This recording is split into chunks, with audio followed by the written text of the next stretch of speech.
Good evening. I'm back with another story time, but this time it's a story about my first Brazilian wax. Dear God. So, let me tell you what happened. I got off work. My appointment was at like 7 o'clock, right? So I decided, I'm going to only work until obviously 5 o'clock because that's when I get off, right? I have to go home and shower because if you're getting a Brazilian wax up in there, you need to be smelling good, okay? So, I went home, got in the shower, threw on some sweats, went downstairs. My mom roasted me for my outfit. She was like, why your sweats all wrinkled? And I'm like, Mom, nobody cares about the sweats being wrinkled. Okay, as long as I smell good, that's all that matters, homegirl, right? So I proceed to get in the car and drive there, right? And, hopefully not sweat on the way because homegirls get a little nervous. just a little nervous. And so I got there thinking, okay, I'm early, they're going to let me back early or whatever. Got there at 6:30, they didn't take homegirl.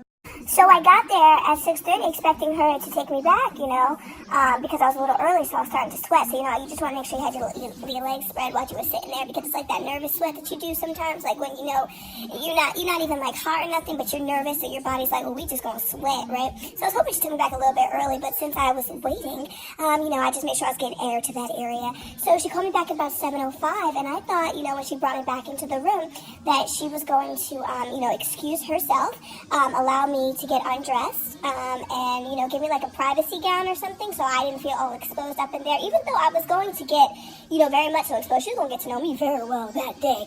So that's what I was expecting, but no, things didn't go that way. She was over there with the wax, and she was like, just get down, take your underwear and everything off and get on the table. And I was like, so I was like, so just hop on the table? And she was like, yeah, get up there. And I was, so I proceeded to follow instructions, take off everything, and just sit, and just sit on the table. And then I was like, oh, so how do you want me? And she was like, oh, I'm just going to move your legs or whatever. And, so she did tell me, though, to get into a butterfly. So I got into a butterfly, even though it was a little chilly in the room. And I was getting nervous. I was sweating, y'all. I was starting to get nervous. And I have a great pain tolerance, but a homegirl was getting nervous.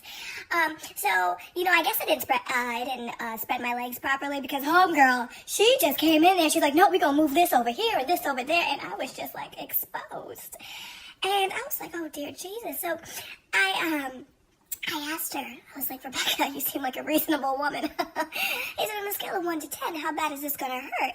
And she asked me, she was like, do you have kids? And I was like, no. And then she looked at me and she was like, oh, this is going to be about a 9. And she was like, oh, this is going to be about a 9. And at that moment, I started to talk to Jesus, and I was just like, Lord, why would you let me decide to do something like this? I'm thinking in my head all the regret I have. Like, why am I on this table right now? My hoo-ha is all exposed and cold. I had a jungle growing down there because homegirl didn't landscape.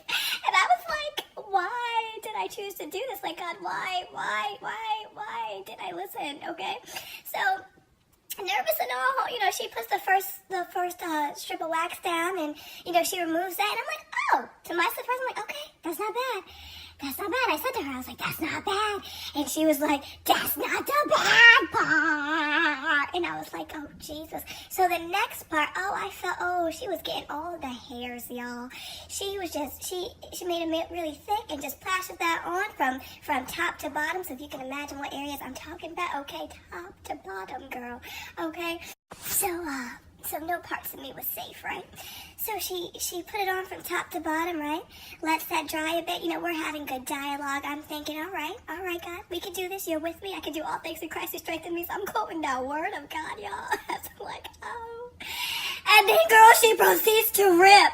She starts at the bottom. I'm like, And then she gets to the middle. I'm like, I almost jumped off the table. My leg went across the room. I was just like, I was like, she just took my soul.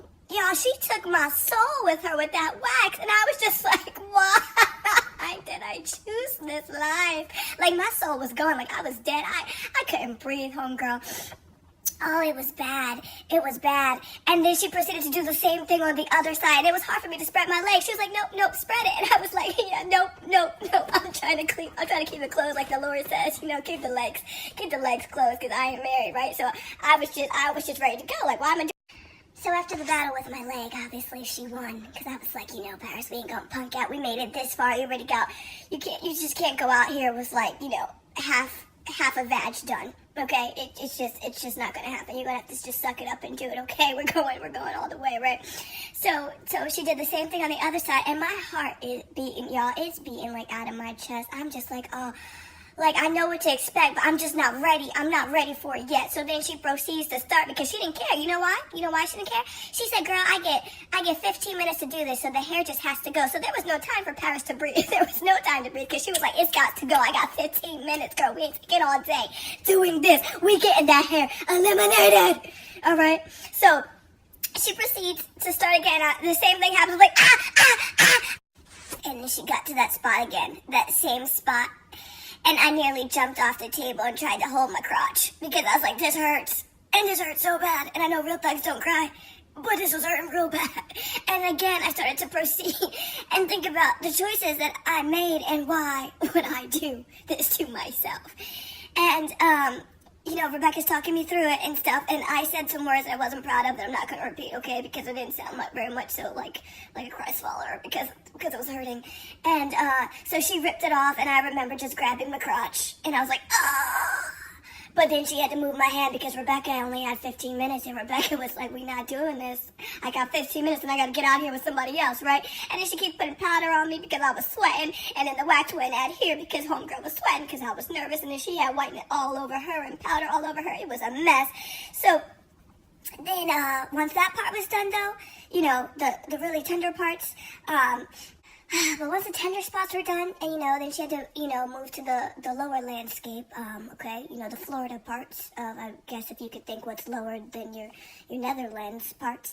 But she moved back there, and, you know, that was fine, but I was just a little ticklish, and I just wish she was going to tell me that she was just going to grab my butt like that, because homegirl would jumped off the table laughing. I was like, oh, girl, you can't be grabbing me like that. That's funny. Like, that's sickle, right?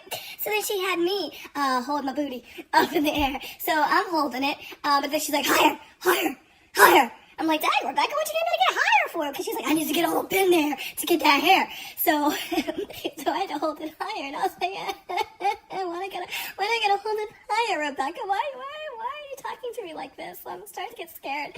So she finished the Netherlands, or the Netherlands, and then I thought she was going to tell me, because she was going to do my eyebrows too, so I thought she was going to tell me, oh, you know, put on your pants or your underwear. Yeah, so I thought she was going to tell me put on my pants, my underwear, something, then, you know, get back on the table, but then I remembered there was a time frame, right? So she just moved from the very south to the very north, up to my eyes, and I'm just laying there exposed and cold, because now the jungle's gone, so I got nothing down there to keep me warm. Before I was nervous sweat, so you know when you got the nervous sweat to now you got a breeze coming, you get a little chilly, then you got to start to have to pee a little bit, and I'm just laying there exposed, and she's just doing my eyebrows, ripping everything off, and I'm just like, I feel a little traumatized for the event, like I'm not really sure what happened here, and then, but Rebecca was still very nice, and then we still, you know, had dialogue or whatever, and I was just so grateful that my crotch was done, but it was burning. I was feeling the after effects, and I'm like, oh, this stinks. I'm gonna need to sit on some ice tonight. I don't know how I'm gonna walk.